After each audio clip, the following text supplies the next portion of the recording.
दूसरी तरफ शुभेंदु अधिकारी आखिर क्या कर रहे हैं, क्योंकि शुभेंदु अधिकारी इस जीत के बड़े हीरो हैं। यह तस्वीर देखिए, शुभेंदु अधिकारी भवानीपुर में थे, लोगों के बीच थे, लोगों से मिल रहे थे और लोगों का उनसे मिलने और मुलाकात करने का क्रेज अलग था।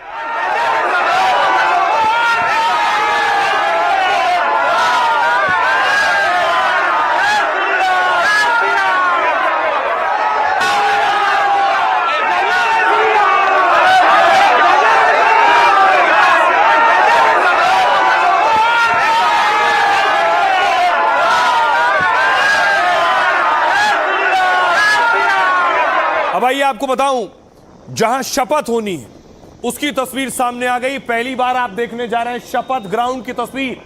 यह है ब्रिगेड ग्राउंड।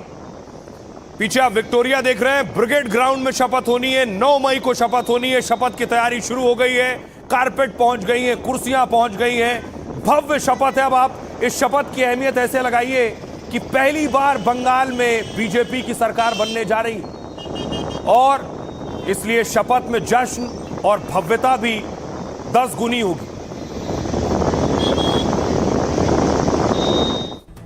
अब देखिए जरा शपथ में कौन कौन से मेहमान आने वाले हैं, कौन कौन पहुंचेगा शपथ में। शपथ ग्रहण कार्यक्रम में बीजेपी के दिग्गज नेता मौजूद रहेंगे। प्रधानमंत्री नरेंद्र मोदी, गृह मंत्री अमित शाह, बीजेपी अध्यक्ष नितिन नवीन, बीजेपी राज्यों के मुख्यमंत्री सहित कई मंत्री और सांसद शामिल होंगे। 9 मई को सुबह 10 बजे बंगाल के नए सीएम का शपथ ग्रहण होगा। कोलकाता के ऐतिहासिक ब्रिगेड ग्राउंड में शपथ ग्रहण होने वाला है। बहुत खास ये ग्राउंड है, ब्रिगेड परेड ग्राउंड। कई ऐतिहासिक घटनाओं का गवाह रहा है। इसी ग्राउंड पर हुई रैली के बाद ममता बनर्जी का कद बढ़ गया था। राज्य स्तर पर उनकी पहचान की शुरुआत उस रैली से हुई थी। 25 नवंबर 1992 ममता बनर्जी की यहां रैली हुई। अब 15 साल के बाद, ममता राज के अंत के बाद यहां नई शुरुआत हो रही। बीजेपी के सीएम और कैबिनेट मंत्रियों का शपथ ग्रहण होगा। यहां पहली राजनीतिक रैली आपको बताऊं 1919 में हुई थी, जिसके बाद यह मैदान उन जन आंदोलनों और राजनीतिक सभाओं का केंद्र बन गया। 1857 में पलासी युद्ध जीतने के बाद अंग्रेजों ने बंगाल पर अपनी पकड़ बना ली थी और इसी दौरान इस इलाके में एक किला बना था जहां पर ब्रिटेन की सेना तैनात रहती थी। दरअसल सैनिकों की मौजूदगी के कारण यहां एक बड़ा मैदान बनाया गया और इस मैदान में परेड का आयोजन हुआ करता था और यही वजह है कि इसका नाम ब्रिगेड परेड ग्राउंड रखा गया। यह मैदान भारतीय सेना की पूर्वी कमान के नियंत्रण में है और ब्रिगेड परेड ग्राउंड सरकारी संपत्ति के रूप में जाना जाता है। विशेष मौकों पर सार्वजनिक और राजनीतिक कार्यक्रम यहीं आयोजित होते हैं। अब आपको लिए चलता हूं इसी ब्रिगेड परेड ग्राउंड पर। हमारी सहयोगी मनोज्ञा वहां मौजूद है, उनकी रिपोर्ट देखिए। इस समय हूँ ब्रिगेड परेड ग्राउंड में। ये वही ग्राउंड है जहां पर भारतीय जनता पार्टी की अगली सरकार का शपथ ग्रहण समारोह होगा। तैयारियां हो रही हैं। एक और कोलकाता पुलिस तो वहीं पार्टी के विभिन्न नेता जो एक साथ बैठक और विचार विमर्श कर रहे हैं। अब सुरक्षा के चाक चौबंद इंतजाम किए जाएंगे क्योंकि प्रधानमंत्री नरेंद्र मोदी बैठेंगे यहाँ पर। ये जो इलाका है यहाँ पर एक बड़ा सा मंच बनाया जाएगा। एक ही मंच बनाया जाएगा लेकिन 3 हैंगर बनाए जाएंगे। 3 हैंगर में लाखों लोगों को बुलाया जा रहा है। वो सारे समर्थक, वो सारे कार्यकर्ता, वो सारे लोग जिन्होंने छोटी या बड़ी भूमिका निभाई है बीजेपी की जीत। बेसिक एक ग्राउंड यहाँ पे चूज किया गया है, तो हमारा जो मेन काम है कि ग्राउंड में कहाँ पर वीआईपी का जो है स्टेज होगा, किस तरफ स्टेज होगा, वीआईपी का ट्रैफिक मूवमेंट किस तरीके से होगा, पेडेस्ट्रियन क्राउड का फ्लो किस तरीके से होगा, वो सारे डिटेल्स और निटिग्रिटीज हम लोग जानने के लिए यहाँ पर इकट्ठा हुए थे। इसके बाद हम लोगों की एक मीटिंग होगी जिसमें सब एजेंसीज को बुलाया जाएगा और उसके बाद जो जो इश्यूज हैं उसको डिस्कस करके हम लोग फाइनल करेंगे। तो आप सुन रहे थे, रिपोर्ट देख रहे थे कि आखिर किस तरह की तैयारियां की गई। अब आपको लिए चलता हूं, शपथ ग्रहण के लिए ग्राउंड तो तैयार हो गया, लेकिन शपथ लेगा कौन? कौन है जो मुख्यमंत्री बनेगा? सब ये जानना चाहते हैं। एक तस्वीर आई शुभेंदु अधिकारी की। शुभेंदु पूजा कर रहे हैं।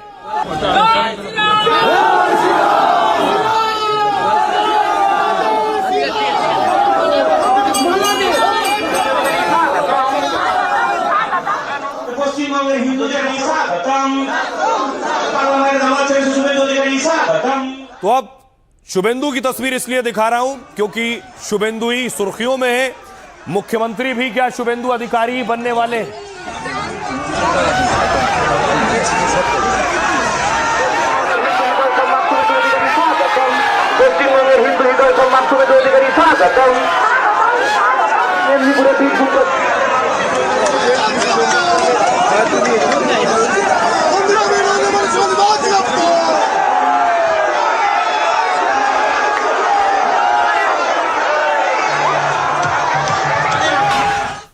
तो लगभग यह तस्वीर साफ है कि शुभेंदु अधिकारी ही मुख्यमंत्री बनेंगे, शुभेंदु ही शपथ लेंगे, यह भी लगभग तस्वीर साफ है।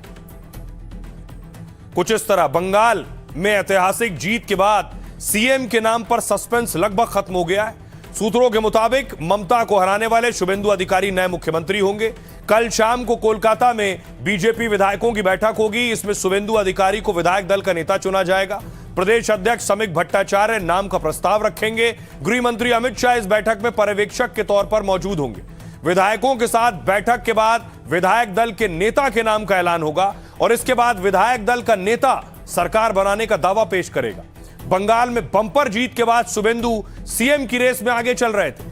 दिलीप घोष, समीक भट्टाचार्य, अग्निमित्रा पॉल के नाम की भी चर्चा थी, लेकिन सूत्रों के मुताबिक शुभेंदु का नाम फाइनल हो चुका है। विधायक दल की बैठक में उनके नाम पर मोहर लगनी है और बंगाल में बीजेपी की जीत में शुभेंदु ने बड़ी भूमिका निभाई है। 2020 में टीएमसी से वो बीजेपी में शामिल हुए और 3 सीट से लेकर 207 सीट तक पहुंचा दिया। शुभेंदु खुद नंदीग्राम, भवानीपुर दोनों सीटों पर चुनाव जीत चुके हैं। भवानीपुर में शुभेंदु ने सीएम ममता बनर्जी को हराया है। 2021 में भी शुभेंदु ने नंदीग्राम में ममता को हराया। ममता के खिलाफ शुभेंदु ने आक्रामक तरीके से प्रचार किया और अब बंगाल में बीजेपी की पहली सरकार में मंत्री बनेंगे और हक भी रखते हैं क्योंकि जायंट किलर है।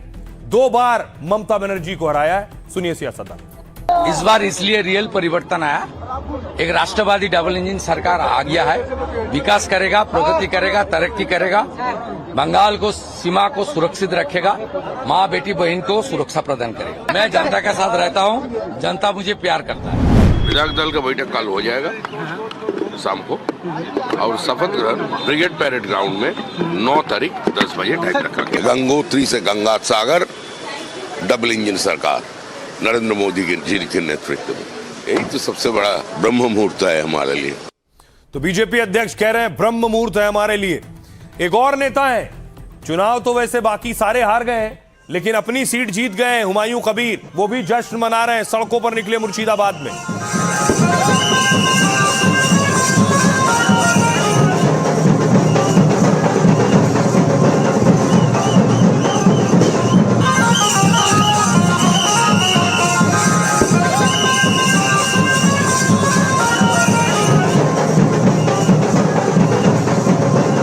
अब देखिए इधर हुमायूं खुश हैं और खबर यह है कि उधर बांग्लादेश भी खुश है। जानकारी यह है कि बांग्लादेश में दरअसल इसलिए खुशी है क्योंकि बीजेपी सत्ता में आ गई। तो आखिर वजह क्या है? दीदी से नाखुशी क्या थी और बीजेपी के आने से खुशी क्या है? देखिए, पश्चिम बंगाल में बीजेपी की जीत से बांग्लादेश सरकार खुश है। सत्ताधारी बीएनपी पार्टी ने बीजेपी की जीत पर खुशी जताई है। बीएनपी के सूचना सचिव अजीजुल बारी हिलाल ने बीजेपी को बधाई दी। बीजेपी की जीत से भारत बांग्लादेश संबंध मजबूत हो सकते हैं। शुभेंदु अधिकारी के नेतृत्व में सरकार बनने की उम्मीद जताई है। साथ ही कहा कि इससे तीस्ता समझौते को आगे बढ़ाने में मदद मिलेगी। ममता बनर्जी पर तीस्ता समझौते में देरी करने का आरोप लगाया था। बीएनपी पार्टी के नेता के मुताबिक ममता इस समझौते में बड़ी बाधा थी और अजीजुल बारी ने कहा है कि बंगाल में सत्ता बदलना दोनों देशों के लिए अच्छा है। इससे दोनों देशों के बीच सीमा मुद्दों पर भी सुधार की उम्मीद है। दरअसल बांग्लादेश तीस्ता नदी का 50% पानी चाहता है। तीस्ता नदी हिमालय के पहुनरी ग्लेशियर से निकलती है और यह सिक्किम से पश्चिम बंगाल होते हुए बांग्लादेश जाती है। यह नदी कुल 414 किलोमीटर का रास्ता तय करती है और इससे बांग्लादेश के 2 करोड़ और भारत के 1 करोड़ लोगों का जीवन जुड़ा है। दोनों देशों में तीस्ता के पानी बंटवारे पर कई सालों से विवाद है। ममता सरकार तीस्ता जल समझौते का विरोध करती रही। लोगों की आजीविका पर असर पड़ने का तर्क पार्टी ने दिया था। उत्तर बंगाल में सिंचाई और पीने के पानी का संकट गहराने का तर्क है। सुनिए जरा बीएनपी के सूचना सचिव क्या कहते हैं। लंबे समय तक सत्ता में रहने के बाद टीएमसी की हार से हैरान हूँ। मैं शुभेंदु अधिकारी को बधाई देता हूँ। शुभेंदु अधिकारी के नेतृत्व में बीजेपी की ये जीत हुई है। भारत और बांग्लादेश के रिश्ते इससे बेहतर और मजबूत होंगे। ममता बनर्जी तीस्ता जल समझौते की विरोध में थी। बीजेपी की जीत के बाद हम इस समझौते पर पहुंच सकते हैं। I congratulate. आइए अब आपको बताऊं, बड़ी चीज यह है बंगाल के नतीजे आ गए, लेकिन बंगाल के नतीजों का असर दूसरे राज्यों पर भी पड़ रहा है। उन राज्यों में उत्तर प्रदेश भी शुमार है। तो यूपी आपको लिए चलता हूं। यूपी में बंगाल जीत के बाद योगी आदित्यनाथ ने अपनी टीम को मिठाई खिलाई। केशव प्रसाद मौर्य भी खड़े हैं, दूसरे नेता भी मौजूद हैं। और अब यूपी में क्या होगा, क्योंकि बीजेपी ने 27 की तैयारी शुरू कर दी है। योगी आदित्यनाथ आज जनता दरबार लगा रहे थे। योगी के जनता दरबार में फरियादी पहुंचे अपनी फरियाद लेकर।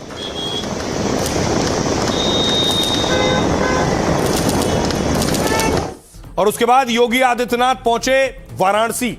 काशी के दौरे पर थे योगी आदित्यनाथ जब उनका हेलीकॉप्टर लैंड हुआ। ये उस वक्त की तस्वीरें हैं।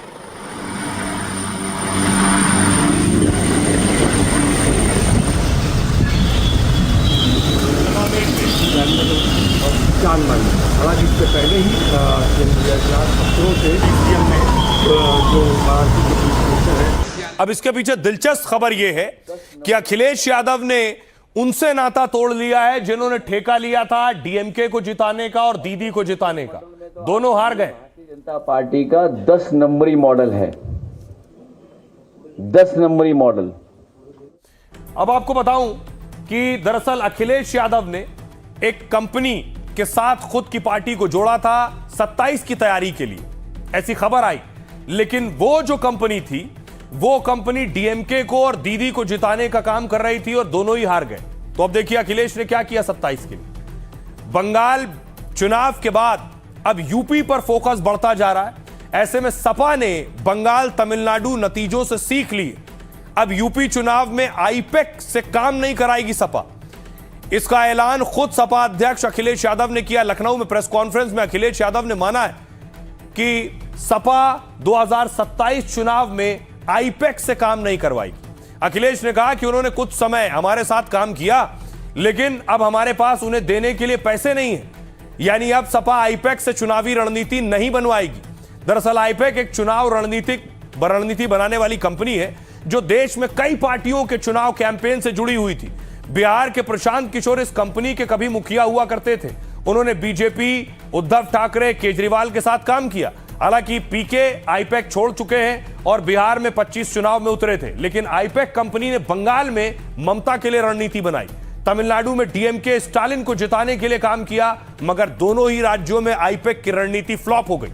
इसके बाद अखिलेश ने आईपैक से नाता तोड़ लिया है। हालांकि अखिलेश ने इन वजहों से कॉन्ट्रैक्ट खत्म करने से इनकार किया है और फंड की कमी का हवाला देकर आईपैक से दूरी बनाई है। अखिलेश यादव से आज यह सवाल पूछा गया, सुनिए जरा क्या कह रहे हैं। हम इस वजह से नहीं हटाए। आप वो सच बोल रहे हैं, सच तो बोलना ही चाहिए ना, सच तो सामने आ ही जाएगा। ऐसा हम पे फंड्स की कमी है, फंड्स की कमी है, फंड्स इतने नहीं दे सकते हैं। अगर आप दे दो तो आप कहोगे उसी कंपनी बाहर कर लेंगे, बताओ आप। और आइए अब आपको लिए चलता हूं यूपी से बिहार। इधर पश्चिम बंगाल में, तमिलनाडु में, असम में शपथ की तैयारी चल रही है। बिहार में शपथ होने जा रही है। ये तस्वीर आप देख रहे हैं, नीतीश से मिलने पहुंचे हैं लल्लन सिंह और विजय सिन्हा।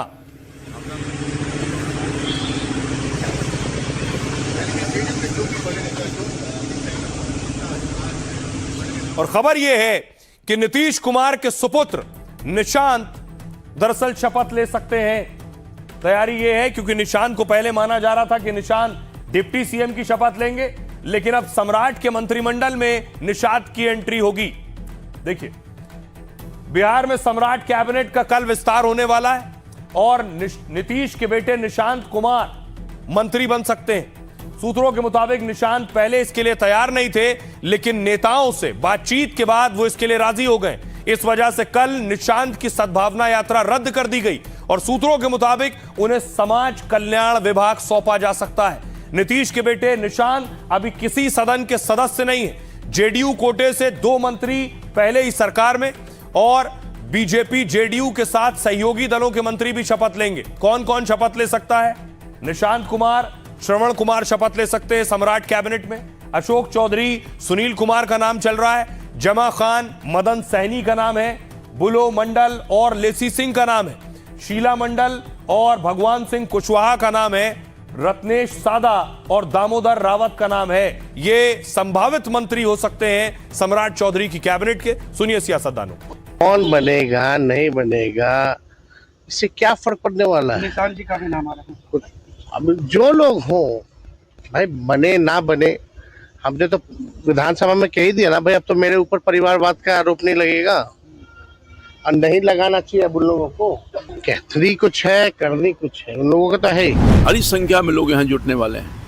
पूरे बिहार के लोग में उत्साह है और वो उत्साह का प्रदर्शन लोग करेंगे। प्रधानमंत्री जी का स्वागत करेंगे। उनके नेतृत्व में इतनी बड़ी सफलता मिलती ही जा रही है। और बिहार में पटना में ऐतिहासिक गांधी मैदान में ये शपथ ग्रहण समारोह में लोग जुटे। नए मुख्यमंत्री सम्राट चौधरी जी ने शपथ ली है। तब से इस बात का इंतजार था कि कब पूरा मंत्रिमंडल शपथ लेगा। ऐसे में ये बात शुरुआत में ही गठबंधन के भीतर तय हो गई थी कि एक बार 5 राज्यों के चुनाव परिणाम आएंगे, उसके बाद मंत्रिमंडल का विस्तार होगा। ये कल बिहार सुर्खियों में रहेगा। सम्राट की कैबिनेट में कौन से नए चेहरे हैं। खबरों में आगे बढ़ते हैं। आज की एक और बड़ी खबर, पाक ने कराया है पंजाब में धमाके। क्या पाकिस्तान ने और आईएसआई ने धमाके कराए, देख रहे हैं। ये बीएसएफ हेडक्वार्टर के बाहर धमाका हुआ है। ये वो तस्वीरें,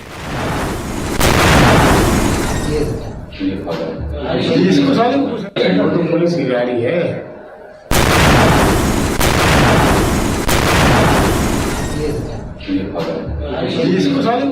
पुलिस की गाड़ी है।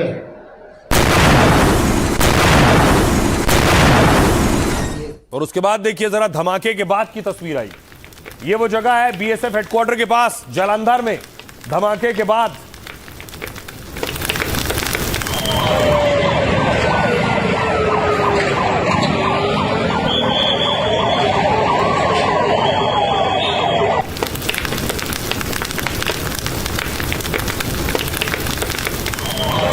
दरअसल ये धमाका एक स्कूटी पर हुआ था और वो स्कूटी जलते आप देख रहे हैं। उसके बाद देखिए जरा, ये स्कूटी है पूरी तरह से जलकर खाक हो गई है, पर खच्चे उड़ गए हैं और इसी स्कूटी पर बॉम्ब रखा गया था, आईडी रखा गया था।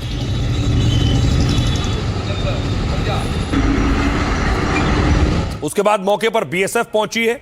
वो स्कूटी वहां मौजूद थी और वहां पहुंचकर देखिए बीएसएफ ने स्कूटी की जांच शुरू की और फॉरेंसिक टीम के लोग भी पहुंचे।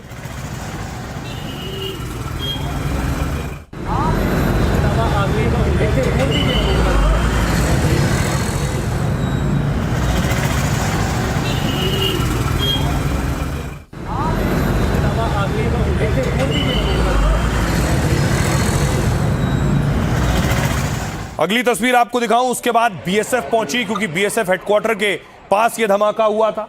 ये आप देख रहे हैं, ये बीएसएफ के लोग सर्च ऑपरेशन कर रहे हैं कि आखिर कौन है, क्या स्कूटी से इसका कोई कनेक्शन है।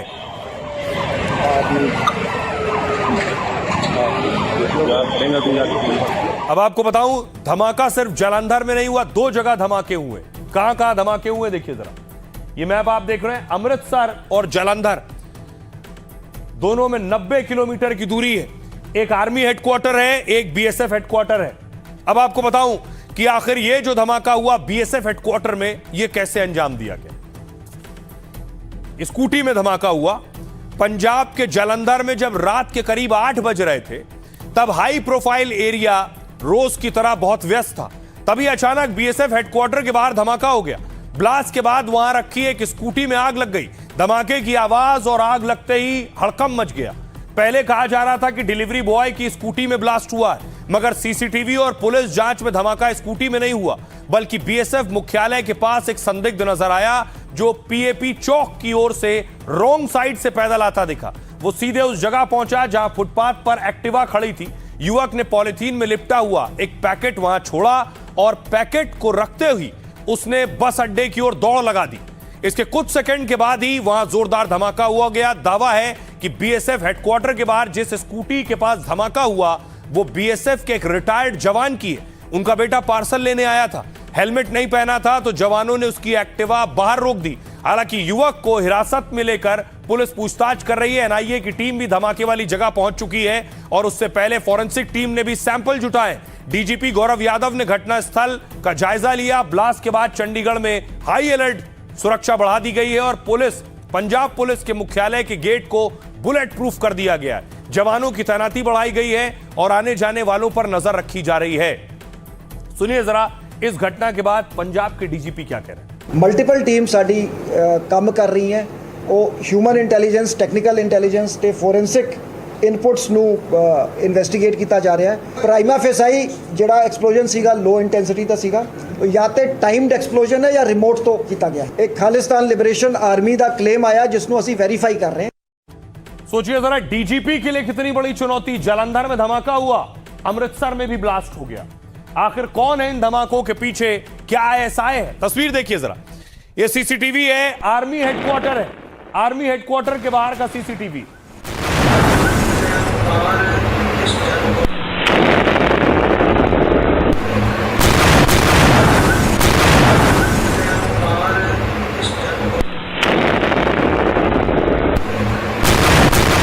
और उसके बाद देखिए जांच शुरू हुई, सिक्योरिटी बढ़ा दी गई है। हेडक्वार्टर के आसपास गाड़ियों को रोक रोक कर उनकी चेकिंग की जा रही।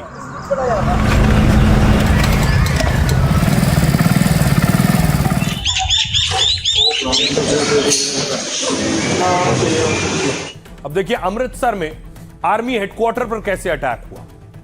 बीएसएफ हेडक्वार्टर पर धमाके की गूंज शांत भी नहीं हुई कि तभी करीब 3 घंटे बाद रात 11 बजे अमृतसर अटैक हुआ। यह धमाका जालंधर के बीएसएफ हेडक्वार्टर के करीब 90 किलोमीटर दूर हुआ, जहां 90 मीटर दूर हुआ, जहां अमृतसर में आर्मी कैंप खासा को निशाना बनाया गया। अमृतसर रूरल के एसएसपी सोहेल मीर कासिम के मुताबिक बाइक सवार 2 नकाबपोश आर्मी कैंप की तरफ आए। उन्होंने ग्रेनेड निकालकर आर्मी कैंप की तरफ फेंका। ग्रेनेड के दीवार के साथ लगते ही जोरदार धमाका हो गया और गनीमत रही कि ग्रेनेड दीवार पर लगकर ब्लास्ट हुआ, जिससे कोई बड़ा नुकसान नहीं हुआ और ना ही कोई घायल हुआ। हालांकि सेना के एरिया को कवर करने वाले टीन शेड ढह गया है। गेट नंबर 6 और 7 के बीच की दीवार को भी थोड़ा नुकसान हुआ है। हमले के तुरंत बाद पुलिस ने जांच के लिए मोर्चा संभाला। भारतीय सेना भी जांच में पुलिस को पूरा सहयोग कर रही है। घटनास्थल का दौरा करने के बाद डीजीपी प्रेस कॉन्फ्रेंस करने पहुंचे। गौरव यादव ने कहा यह एक आईडी धमाका लग रहा है, रिमोट की मदद से आईडी धमाका किए जाने की संभावना है। सुनिए जरा इस धमाके के बाद सीएम भगवंत मान क्या कह रहे हैं। बीजेपी का ये स्टाइल है काम करने का। जिस स्टेट में इलेक्शन लड़नी है, पहले वहां पे दंगे करवा दो, छोटे मोटे धमाके करवा दो, कुछ आपस में लड़ाई करवा दो, धर्म और जाति के नाम पे बांट दो लोगों को। ये बीजेपी की पंजाब की तैयारी है। इसका मतलब ये है आने वाले दिनों में बीजेपी ऐसी हरकतों से बाज आएगी तो पंजाब शांतिपूर्ण सूबा है। पंजाब जो है वो देश के लिए हमेशा खड़ा है। आप सोचिए, पंजाब जैसे संवेदनशील स्थान पे तो एक बॉर्डर स्टेट है, वहाँ चौकसी 24 घंटे रहती है, वहाँ का एक एक बयान मुख्यमंत्री का महत्वपूर्ण होता है। जिस प्रकार राजनीतिक फायदे के लिए अरविंद केजरीवाल जी के कहने पर भगवंत मान जी ने ये बयान दिया, यह निंदनीय है। पंजाब के मुख्यमंत्री जो हैं वो कभी भी ये कह सकते हैं कि ये ब्लास्ट नहीं था, ये टायर फटा था। ये अमूमन आदत हो गई है पंजाब की पुलिस की और पंजाब की सरकार की। ये जिम्मेदारी पंजाब सरकार की, मुख्यमंत्री पंजाब भगवंत मान की और देश के गृह मंत्री अमित शाह जी की।